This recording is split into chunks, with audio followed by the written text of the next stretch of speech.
صل على محمد وآل محمد.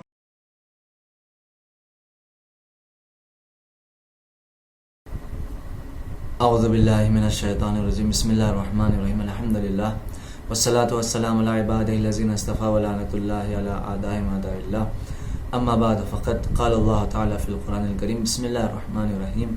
یا ایھا الذین آمنوا توبوا الی اللہ توبۃ نصوحا.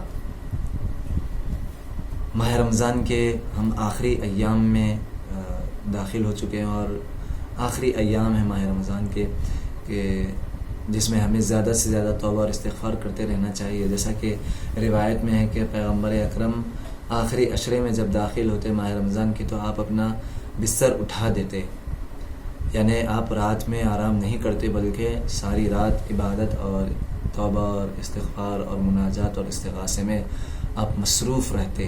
تو بہرحال یہ آخری ایام وہ ہیں کہ جس میں یقیناً خداوند عالم ہماری توبہ کو قبول کرتا ہے، ہمارے استغفار کو قبول کرتا ہے. خداوند عالم سے ہمیں یہی توفیق مانگتے رہنا چاہیے کہ خدایا کہیں ایسا نہ ہو کہ ہم بدبخت اور شقی قرار پائیں، کیونکہ پیغمبر اکرم فرماتے ہیں کہ الشقی من لم یغفر فی شہر رمضان، کہ سب سے بڑا بدبخت وہ ہے کہ جو ماہ رمضان میں بخشا نہ جائے، جس کی ماہ رمضان میں مغفرت نہ ہو. تو یقیناً یہ جو باقی ایام بچے ہیں خدا ہم سب کو گناہوں سے توبہ مانگنے کی توفیق دے اور گناہ نہ کرنے کی توفیق بھی عنایت کرے. آج جس بارے میں ہم لوگ گفتگو کریں گے وہ ہے توبہ نصوح. سورہ تحریم کی آیت نمبر 8 ہے کہ جس میں خداوند عالم فرما رہا ہے کہ اے مومنو، خدا کی بارگاہ میں اگر توبہ کرنا چاہتے ہو تو توبہ نصوح کرو، یا توبہ نصوح کرو، یا نصوح کی طرح توبہ کرو. دونوں ترجمہ بھی ہم کر سکتے ہیں. وہ کیوں؟ کیونکہ ابھی تفسیر کے اعتبار سے اگر دیکھا جائے تو اس آیت کی تقریباً 20 سے زیادہ تفسیریں ہوئی ہیں. صرف ایک جملے میں اس کا میں خلاصہ عرض کروں گا کہ توبہ نصوح کسے کہتے ہیں. نصوح نصیحت سے آتا ہے، اور توبہ نصوح جو تفسیر میں بیان کی گئی ہے کہ انسان کی توبہ اس طریقے کی ہونا چاہیے کہ گناہوں پر سب سے پہلے شرمندہ ہو اور دوبارہ گناہ نہ کرنے کا مصمم ارادہ کرے، اور پھر اس کے بعد زبانی استغفار کرے. اسے کہتے ہیں توبہ نصوح.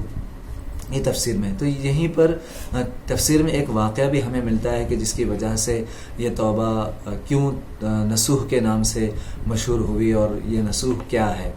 تو تفسیر میں جب دیکھتے ہیں تو ایک جوان کا واقعہ ملتا ہے کہ ایک جوان شخص کے جو بہت خوبصورت تھا اور اس کے چہرے پر بظاہر مردانگی کے آثار نہیں تھے، یعنی اس کے چہرے پر داڑھی نہیں تھی، مونچھ نہیں تھے.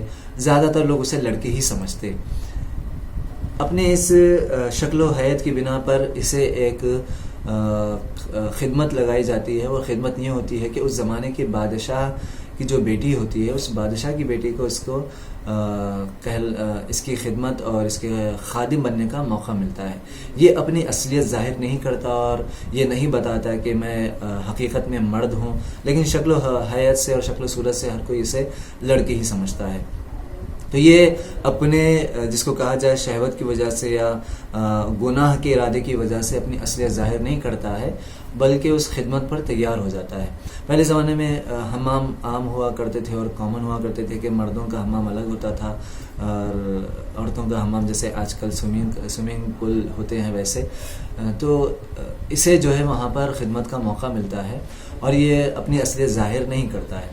اور پھر کئی مہینے ایسے گزر جاتے ہیں کہ جہاں یہ بادشاہ کی بیٹی کی خدمت کرتا ہے اور حمام میں جو ہے جو بھی خدمتیں ہوتی تھیں مالش کرنے کی وغیرہ وغیرہ، یہ اپنی اس خدمت میں مصروف رہتا ہے. کئی مرتبہ یہ سوچتا ہے کہ میں اپنے اس گناہ سے باز آ جاؤں اور اپنے اس گناہ سے توبہ کر لوں. کئی مرتبہ اس کا نفس اسے ملامت کرتا ہے، لیکن یہ گناہوں میں اتنا مبتلا ہو چکا تھا، گناہ کی اس لذت کے دلدل میں اتنا پھنس چکا تھا کہ یہ اسے ہلکے میں لیتا ہے اور پھر اپنے اسی گناہ پر مبتلا رہتا ہے. یہاں تک ایک مرتبہ ایک جگہ سے گزرتا ہے تو وہاں پر اس کی ایک ملاقات ایک عارف سے ہوتی ہے. عارف سے کہتا ہے کہ لوگ سب اس عارف کے پاس، اس بندے خدا کے پاس ہر کوئی نصیحت طلب کرتا ہے، تو یہ بھی کہتا ہے کہ بھئی مجھے بھی کوئی نصیحت کر دو. تو عارف اس کے شکل سے شاید سمجھ جاتے ہیں کہ یہ کس گناہ میں مبتلا ہے. اسے ایک آیت پڑھتے ہیں اور کچھ نصیحت کرتے ہیں کہ خدا سے توبہ مانگو اور خدا توبہ کرنے والوں کی توبہ کو قبول کرتا ہے. بہرحال یہ سن لیتا ہے اور شاید اس کے دل میں ایک بار اثر ہو جاتا ہے. لیکن اتفاق سے چند دنوں کے بعد ایک قصہ اس حمام میں یہ پیش آتا ہے کہ اعلان کر دیا جاتا ہے کہ شہزادی کا ہار گم ہو گیا ہے. شہزادی کا ہار گم ہو گیا ہے. سب کی چیکنگ ہوگی اور جتنی بھی یہاں پہ عورتیں ہیں سب کی چیکنگ ہوگی کہ ہار کہاں ہے. جب ڈھونڈتے ہیں اور حمام میں کہیں بھی ہار نہیں ملتا ہے اور سارے دروازے بند کر دیے جاتے ہیں تو اب اس کے اندر بے چینی کی کیفیت شروع ہو جاتی ہے اور اب اپنے آپ کو یہ ملامت کرنا شروع کر دیتا ہے کہ ہائے آج اگر میں پکڑا گیا تو میری اصلیت ظاہر ہو جائے گی اور مجھے سیدھا سیدھا قتل کر دیا جائے گا. یہاں تک کہ بات ایسی آتی ہے کہ سب کے بدن کی چیکنگ ہوگی اور سب کے کپڑے اتارے جائیں گے کہ کہیں کسی نے کوئی ہار تو نہیں چھپا لیا ہے. یہاں تک کہ جب اس کی باری آتی ہے تو یہ اتنا اپنے اندر ملامت اور پشیمانی اور شرمندگی کے ساتھ خدا کی بارگاہ میں توبہ اور استغفار کرتا ہے دل سے کہ خدایا آج میری عزت رکھ لے, اگر پکڑا گیا تو میں مارا جاؤں گا. خدایا میں توبہ کرتا ہوں کہ میں دوبارہ کبھی بھی اس گناہ کی طرف نہیں آؤں گا. لیکن جیسی اس کو چیکنگ کی باری آتی ہے تو یہ بے ہوش ہو جاتا ہے اور جب اسے ہوش آتا ہے تو پتہ چلتا ہے کہ ہار مل گیا ہے اور سب کو جو ہے چھوڑ دیا جاتا ہے. اب یہ اپنی اس کیفیت سے خدا کو پکارتا ہے اور کہتا ہے خدایا آج تو نے میری عزت رکھ لی, لہٰذا میں مصمم ارادہ کرتا ہوں کہ اب دوبارہ کبھی بھی اس کام کی طرف نہیں جاؤں گا, اس غلط کام کی طرف نہیں جاؤں گا. تو یہ دوبارہ اس حمام میں نہیں آتا اور دوبارہ اپنے اس کام کی طرف نہیں جاتا. یہاں تک کہ کئی مرتبہ شہزادی کی طرف سے بلاوا آتا ہے لیکن یہ بولتا ہے کہ نہیں, میرے ہاتھوں میں درد ہے, اب میں پہلے کی طرح جو ہے خدمت نہیں کر پاؤں گا. یہاں تک کہ اسی کیفیت کے ساتھ وہ خدا کی بارگاہ میں توبہ اور استغفار کرتا ہے اور اس دنیا سے وہ چلا جاتا ہے اور اس کی موت واقع ہو جاتی ہے.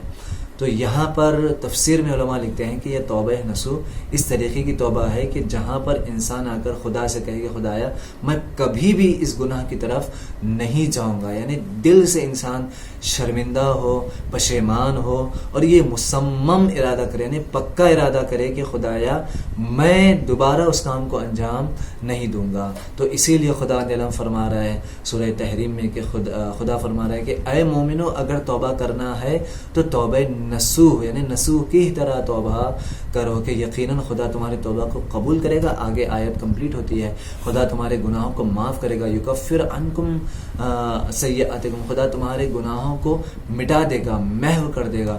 ویدخلکم جنات تجری من تحتها الانہار, خدا تمہیں جنت میں اعلیٰ ترین درجات عنایت کرے گا کہ جہاں پر نہریں بہتی ہوں گی.